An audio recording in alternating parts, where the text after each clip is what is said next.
The Magic had won 3 in a row before they lost in Houston, looking like they were finding their footing. Now, Paolo Banchero's missed a couple of games with a groin injury that he suffered in New York earlier this week, so that's a thing. It's not expected to keep him out for an extended period, but that would have been a really big win for them tonight. Instead, the Rockets had Durant, and Durant had 35, I think maybe 12 or something like that in the fourth quarter in overtime.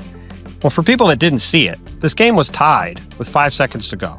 And the Rockets had the ball in the front court and tried to inbound the ball to Kevin Durant, who fell down. And so the Magic guard Anthony Black got a wide open dunk or layup with a second left that got fouled by Alpi Sengun to put them up by 2. He then missed a free throw, and then the Rockets called timeout, inbounded the ball to Sengun, and he hit a bucket at the buzzer to send the game to overtime. So that was the final 5 seconds of this game, which was crazy. Before that, they had a 3-point lead, and Durant hit this wicked crossover step back to tie the game. Yes, so it was crazy. It was a high. And the overtime was wild too. There was some hijinks with Des Bain. He was getting into it with Reed Sheppard. There was all kinds of stuff going on. Oh, Reed Sheppard did the old, you blocked my shot, mean mugged me, and let me stick my leg out and try to trip you. I think that was before the overtime, but that was the fourth quarter. Yeah. That was in the fourth quarter. Dude, can we talk about the fact that KD is still like an elite scorer in year 19, and then there's been very little drop off there, and now he's in a situation in Houston where he just fills this glaring void as a go-to guy. I mean, he's off to an incredible start. I mean, look, there's some other things that have changed in Houston, but last year, the Rockets last season in offensive rating in the regular season were 12th. This year, they're first.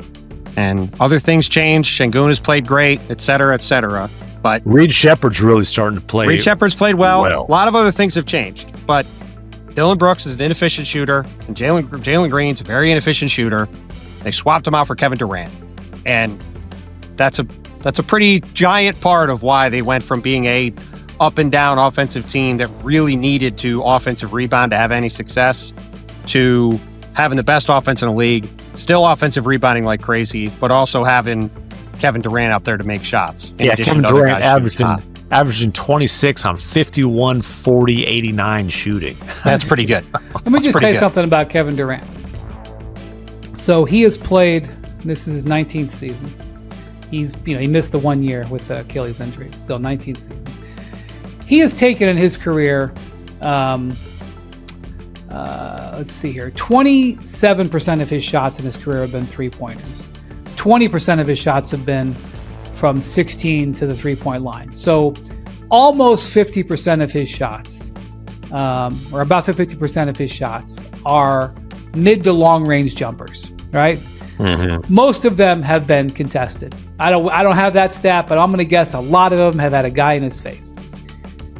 He is right now shooting over 50% for the 15th consecutive season. He's the best mid-range shooter in the history of the game. I'll go beyond that. I think he's the best scorer in the history of the game. Yes, I agree. He is. LeBron would agree with you on that. If you went in a lab and built the ideal, I've said this before, if you went in a lab and created the ideal person to be a scoring machine in the NBA, you would spit out Kevin Durant. He's got a perfect looking jump shot. He can handle the ball. He's 7 feet tall. He can go anywhere on the court.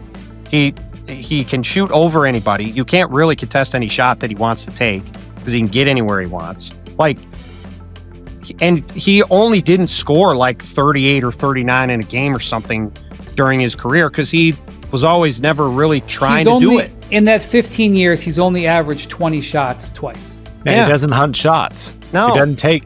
Now, I say he doesn't take bad shots. He takes shots that would be bad shots for most human beings, but he does not take shots that, there's obviously some late shot clock things that he has to get up, but he doesn't take shots that analytically are poor shots for him.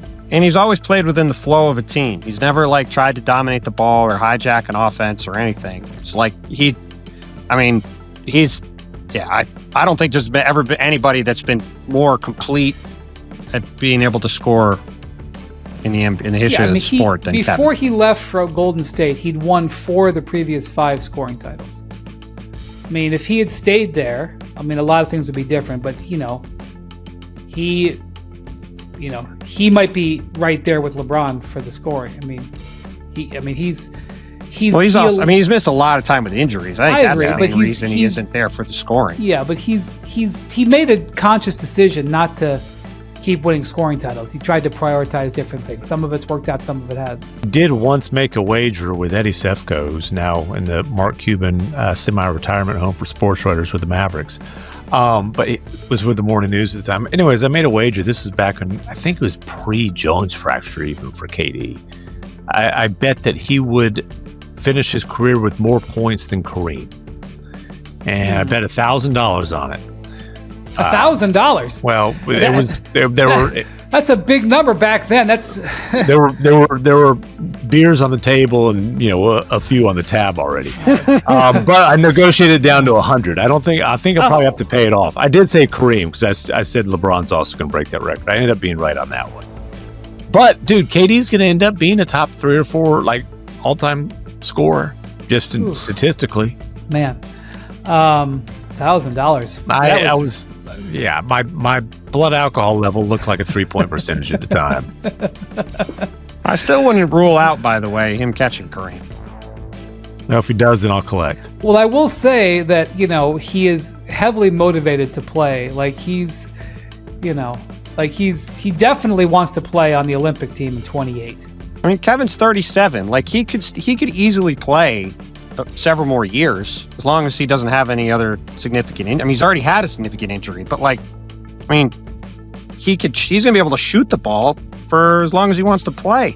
Over people. That's what I mean. With touch. It's not like he's blowing by people now. He's still athletic, but I mean, he's still going to be a 7-footer with skill and the ability to hit a jumper as long as he wants to do it. There was a clutch situation. I believe it was in the overtime of that game.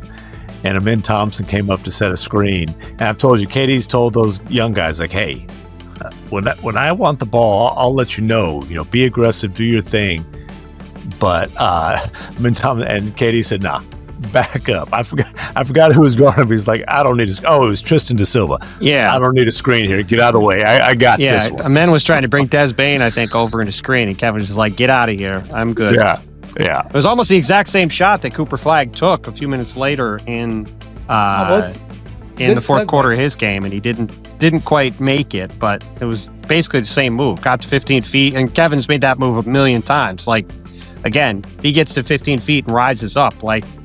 He can get to where he wants and shoot that shot every time without a problem. Well, Jaxson says tonight was the 174th game in Durant's career that he had 35-5. Huh. Which ties Westbrook for 9th most in NBA history. And Westbrook's, a stat-stuffing machine. So, all right. So you mentioned Cooper, Bontemps. McMahon, Cooper Flagg, you said earlier, with a high-quality performance in this game tonight, 21 points at 9 of 16 shooting, at 8 rebounds, 5 assists, a steal, 2 blocks. And you identified that, obvioushave the Mavericks have had a turbulent first month. You don't say. That's one way to put it. Some people have deigned to criticize Cooper. And here's the thing. Look, have the Mavericks been disappointing? Yeah, I mean they're 4-10 now. Sure. Has Cooper Flagg been a disappointment? That's ridiculous. Again, I will remind everyone that McMahon was the one leading the charge to talk about other people for Rookie of the Year about a week and a half ago. Okay, I will just kindly point that out. It was a little bit more. I just said that there was other rookies who were off to a sizzling start. And by the way, VJ Edgecombe is he's calmed down. But yes, he's calmed down some too. All I'm going to say is 18-year-olds don't step into the NBA and impact winning. It doesn't happen. There's literally never been an 18-year-old who played a significant role